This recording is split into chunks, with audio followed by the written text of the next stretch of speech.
کون سی صدر تھے نظام؟ یہ جتنے ڈکٹیٹر گزرے ہیں یہ صدر نہیں تھے؟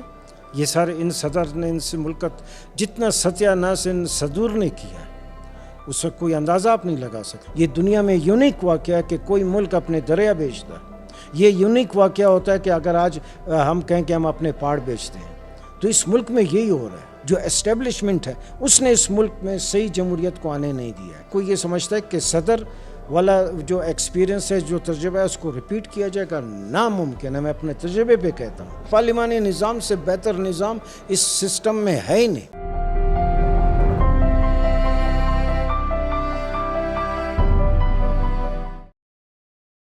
السلام علیکم ناظرین، میں ہوں آپ کی ہوسٹ افشا حسین. آپ دیکھ رہے program legal experts just one T V پر. آج ہمارے ساتھ موجود ہے ایک بہت ہی فیمس لائر جو کہ former president of supreme court bar association, Pakistan bar council vice chairman بھی رہ چکے ہیں، جنہوں نے وکلا تحریک میں بہت ہی بڑا اور اہم کردار ادا کیا ہے اور ان کو وکلا تحریک کی روح رواں بھی کہا جاتا ہے. تو آئیے ناظرین ان سے ملتے ہیں. ایڈوکیٹ علی احمد کرد. السلام علیکم سر. السلام علیکم. آپ کیسی ہیں؟ ٹھیک ٹھاک سر، آپ کیسے ہو؟ بڑی مہربانی سر. ہم آپ کو اپنی پروگرام میں خوش آمدید کہتے ہیں. میرے لیے بڑی خوش قسمتی کی بات ہے، میری عزت افزائی ہے. Thank you sir. سر میرا سوال آپ سے یہ ہے کہ آج کل کے حالات کے پیش نظر ملکی حالات خصوصاً بلوچستان میں لا اینڈ آرڈر کے حوالے سے آپ کا کیا خیال ہے؟ دیکھیں، جہاں تک اصولاً ہوتا تو یہ ہے، دنیا میں ایکسپرٹس یہ کہتے ہیں جب بھی کسی ملک میں، اور جیسے پاکستان ایک بہت بڑا ملک ہے، ایسے بڑے ملک میں جب بھی انتخابات ہوتے ہیں تو اس کا ایک بہت ہی ڈرامیٹک ایفیکٹ ہوتا ہے، کیونکہ ایک بالکل نئی باڈی آ رہی ہوتی ہے اور لوگوں کے بڑے توقعات ہوتے ہیں، لوگوں کو امید ہوتی ہے. تو اس لحاظ سے انتخابات کا ہمیشہ ایک بہت ہی اچھا پازیٹیو رزلٹ نکلتا ہے اور اس سے ملک اور وہ معاشرہ جو ہے ترقی کی طرف اور آگے پراسپیرٹی کی طرف جو ہے آگے وہ بڑھتا ہے. مگر اتفاق سے ہمارے ملک میں جو بھی الیکشنز ہوئے ہیں اس کے بارے میں لوگوں کی اچھی کوئی رائے نہیں ہے. مجھے افسوس سے کہنا پڑتا ہے. اس وجہ سے یہ انتخابات کا جو اثر ہونا چاہیے تھا وہ نہیں ہوا. مگر اس کے باوجود، اس انتخابات پہ اعتراضات ہونے کے باوجود، چونکہ عمران خان صاحب جو آئے ہیں ان کا انداز سیاست اور ان کے بات کرنے اور ان کی تقریریں اور ان کے جتنے بھی پولیٹیکل ایکٹیویٹیز سرگرمیاں دھرنے کے شکل کی صورت میں انہوں نے لوگوں کو ایک امید دلائی تھی. تو لہٰذا جو یہ وزیر اعظم الیکٹ ہوئے تو صاف ظاہر ہے ملک میں لوگوں کے دل و دماغ میں ایک امید پیدا ہوئی تھی کہ حالات بدلیں گے. مگر پھر مجھے افسوس سے کہنا پڑتا ہے کہ وہ امید کی جو کرن تھی، جو ایک بہت ہی پازیٹیو ایک سائن تھا اور عمران خان کے اور اس کی پارٹی کے لیے ایک بہت بڑی طاقت مل رہی تھی، مگر وہ بہت جلدی وہ امید لوگوں کی ٹوٹ گئی. جب ملک میں حالات اچھے نہیں ہیں تو بلوچستان دنیا میں جہاں بھی آپ جائیں، جب بھی سیاسی مسئلے کو آپ طاقت کے بل بوتے پہ آپ اس کو حل کرنے کی کوشش کریں گے تو ایک تو وہ مسئلہ حل نہیں ہوگا لازماً، اور دوسرا یہ ہے کہ اس میں اور وہ بگڑتا چلا جائے گا اور خراب ہوگا. اس وقت یہی ہے سیاسی مسئلہ. اس کو سیاسی مسئلے کے طور پہ جب تک اس کو پہچانیں گے نہیں، اس کے لیے کوششیں نہیں ہوں گی، طاقت کے حوالے سے کچھ نہیں ہو. میں بلوچ ہوں، میں بیٹھا ہوں اور میں بہت پولیٹیکل ایکٹیوسٹ ہوں اور یہ سارے بلوچستان میں نے بڑی سیاست کی اور اب بھی کرتا ہوں. اور آپ کے لیے، آپ کے سننے والوں کے لیے بڑی عجیب بات ہوگی، اپنی زندگی کا بہت ہی بڑا عرصہ، کوئی 7 سال کے قریب میں نے اسی پولیٹیکل ایکٹیویٹیز میں گزارے ہیں. لہٰذا میرے کہنے میں جو ہے میں بہت ذمہ دارانہ انداز میں بات کر رہا ہوں اور اس کی حیثیت ہے. اس لحاظ سے جب تک اس مسئلے کو آپ سیاسی طور پر ٹیکل نہیں کریں گے یہ حل نہیں ہوگا اور بگڑتا چلا جائے گا. بلوچستان میں امن نہیں ہے تو سارے پاکستان میں آپ کو امن نہیں ملے گا. تھینک یو سر.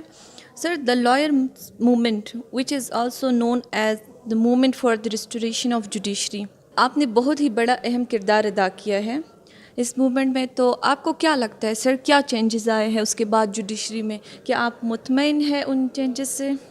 دیکھیں، اتفاق سے جو ہی 9 مارچ 2007 میں जब ये चीफ जस्टिस वाला मामला हुआ, इत्तेफाक से उस वक्त मैं पाकिस्तान बार कौंसिल का वाइस चेयरमैन था। बहुत बड़ी ये हैसियत है, पाकिस्तान के वकला की सबसे बड़ी कानूनी तौर पे जो हैसियत है वो यही है। और उस वक्त हामिद खान साहब थे, वो हमारे बिल्कुल बार के बहुत बड़े लीडर थे। Munir Malik supreme court bar के प्रेसिडेंट थे, और लतीफ़ अफरीदी साहब पेशावर से थे, और कोयटा से तारिक महमूद और थे, और चौधरी एतजाज़ थे। ये हम जितने भी साथी थे इत्तेफाक से, जितने भी मौजूद थे, ये बड़े पॉलिटिकल एक्टिविस्ट थे, जिनको मैं कहता हूँ उर्दू में जत्ती सत्ती सियासी वर्ग। तो ये इत्तेफाक है, और कुदरत की तरफ से मैं समझता हूँ एक इनाम था। हम सारे सियासी लोग थे, तो इस वजह से सियासी लोगों के हाथ में जब इतना बड़ा एक गोल्डन चांस हाथ आ जाए तो यकीनन उसके रिज़ल्ट निकलते हैं। तो हम चूँकि इस मामले को हम समझते थे, और हमने पहली दफ़ा ये समझा कि अब जो है मामला इस तरह पूरी तरीके से जो हम लोगों को अपना मैसेज दे सकते हैं वो। और इससे दूसरी बात मैं आपको ये बताऊं, उससे सिर्फ चंद महीने पहले तक 2 साल तक हम LFO की मूवमेंट चलाते रहे। LFO की मूवमेंट ये थे कि जनरल परवेज़ मुशर्रफ जो है वो हमें आइन में अपने तौर पे अमेंडमेंट करके और अपनी मर्ज़ी के तरामीम ला के जो है काफ़ी अरसे तक सदर रहना चाहिए। उसके लिए हम वकलान हैं, जिसमें मेरा फिर अच्छा खासा और बड़ा अहम रोल था हामिद खान साहब के साथ। तो उस हवाले से वो उसमें हम बावजूद तमाम अपनी तमाम तर कोशिशों के हम उसमें कोई लोगों को मोटिवेट नहीं कर सके, वकीलों को मोटिवेट नहीं। तो जो ये 9 मार्च का वाक़या आया है, तो मैंने कहा अब आया है ऊंट पहाड़ के नीचे, और यकीनन मेरी बात साबित हुई। हम सारे पॉलिटिकल एक्टिविस्ट थे, और आइन जैसे कॉन्स्टिट्यूशन जैसे एक खुश्क ड्राई सब्जेक्ट को, खुश्क मजमून को हम लोगों के दिल व दिमाग में अपनी बात पहुंचाने में कामयाब हुए। हमने लोगों को उम्मीद दी, ख्वाब पैदा करने का जज्बा पैदा किया, हमने लोगों को ताकत दी। हम चूँकि देखें हम सियासी वर्कर थे, इस वजह से हमें पता था कि ये लोगों को, मासेस को, जितना भी ये सोसाइटी है, इसको सड़कों पे कैसे लाया जा सकता है। मगर हमारे दिल व दिमाग में सिर्फ़ एक मकसद था।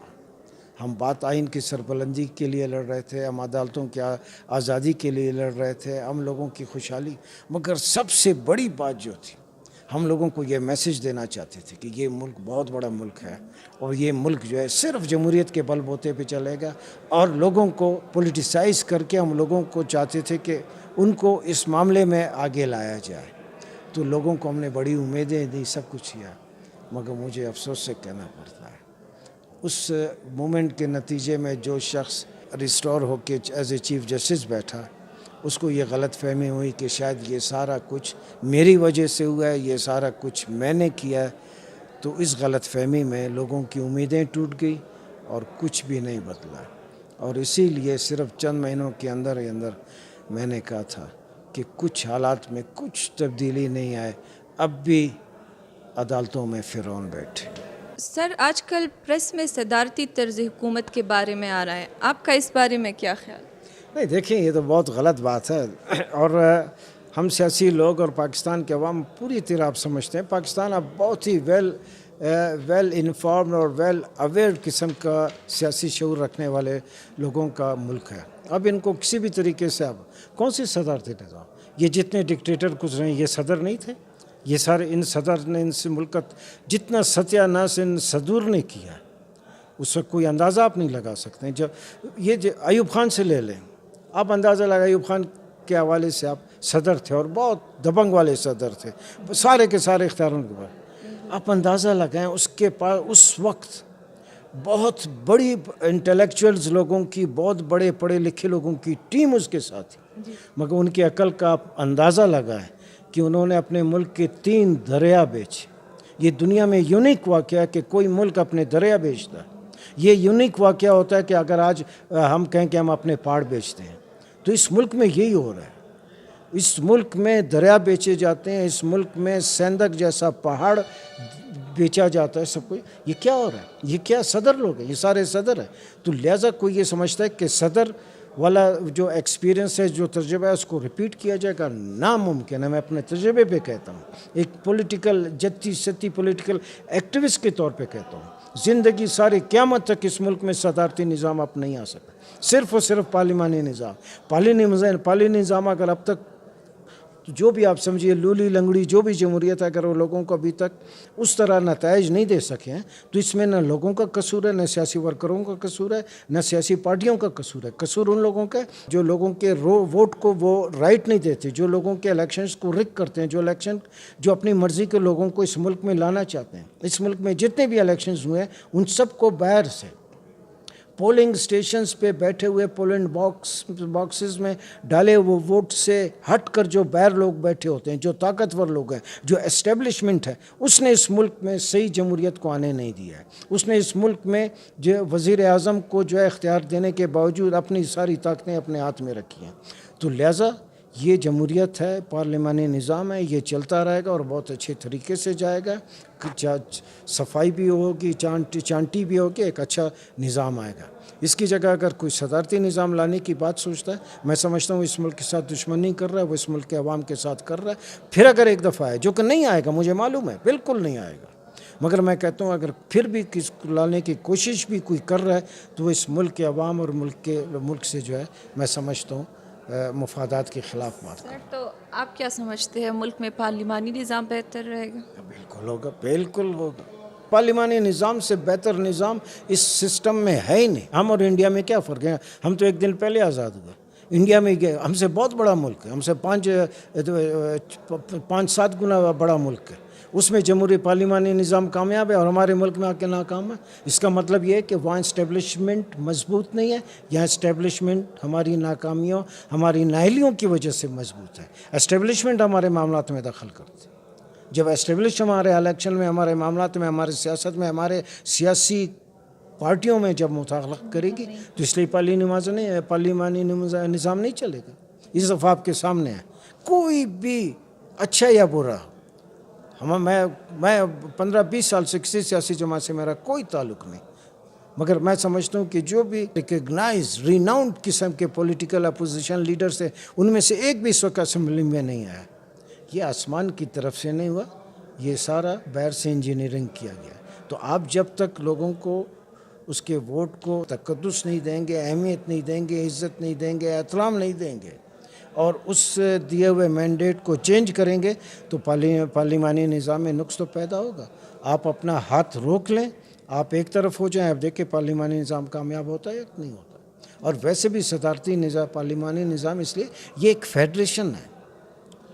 22 करोड़ आवाम में जो है 12 करोड़ एक सूबे से है, तो अब बाकी 3 सूबे मिलकर भी वो बड़े सूबे के साथ जो है पंजाब के साथ मुकाबला नहीं कर सकते। तो इसमें सबसे सूटेबल, वैसे भी सूटेबल एक पॉलिटिकल साइंस के वर्क स्टूडेंट के हिस्से से भी मैं समझता हूँ पार्लिमानी निज़ाम के अलावा दूसरा सिस्टम चल ही नहीं सकता। तो जो पार्लिमानी निज़ाम है उसको बराए मेहरबानी चलने दें। Thank you so much sir कि आपने हमारे लिए टाइम निकाला और हमारे शो में तशरीफ़ फरमाया आपने। Thank you sir once again. और नाज़रीन, इसी के साथ हमें इजाज़त दीजिए, अपना ख्याल रखें, अल्लाह हाफ़िज़।